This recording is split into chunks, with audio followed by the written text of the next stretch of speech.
కూర్చున్న కొమ్మని నరుకోవడం అంటే ఒక పెద్ద మూర్ఖత్వం. అవును, ట్రంప్ చేసేది కూడా అదే పని. యాక్చువల్గా మార్కెట్స్ అనేది చాలా ర్యాపిడ్గా ఒక బ్లడ్ పాత్ లో పడిపోతుంది. అసలు చార్ట్ ఇంక్లో జరుగుతున్న స్టోరీ ఏంటి? ఒక్క రోజులో 1.2 ట్రిలియన్ లాస్. ఏంటి ఇదంతా స్టోరీ ఏంటి అంటే, ట్రంప్ ఏం చేస్తున్నాడు? టారిఫ్ విధించాడు. ఎవరిపైన? చైనా పైన. చైనా అనేది ఏంటిది అంటే యుఎస్ఏకి కానీ గ్లోబల్ మొత్తంగా సప్లై చేస్తుంది. ఏం సప్లై చేస్తుంది అంటే ఈవీ సప్లై చేస్తుంది, స్మార్ట్ ఫోన్ సప్లై చేస్తుంది, చిప్స్ సప్లై చేస్తుంది. అండ్ రేర్ ఎర్త్ మెటీరియల్స్ మొత్తం చైనా దగ్గరనే ఉన్నాయి. గ్లోబల్ సప్లై వచ్చేసి 70% గ్లోబల్ సప్లైని చైనా హోల్డ్ చేస్తుంది. అలాంటి చైనా పైన టారిఫ్ వేస్తే ఏమవుతుంది? ప్రతి కంపెనీకి ఎఫెక్ట్ అవుతుంది. అందుకే మార్కెట్ అనేది మస్తు లాస్ అయిపోయింది.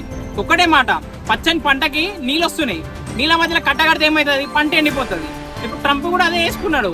ఆల్రెడీ ఫ్లో వస్తుంది, వచ్చేదాన్ని ఆపేసినాడు.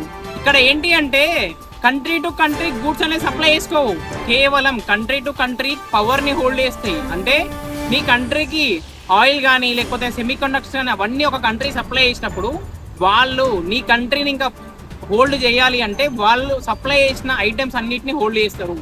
సో ఇలా గ్లోబల్ మార్కెట్స్ లో జరుగుతుంది. ట్రంప్ కి చైనాకి జరుగుతుంది కాబట్టి మార్కెట్స్ అనేది ర్యాపిడ్ గా ఫాలో అవుతుంది.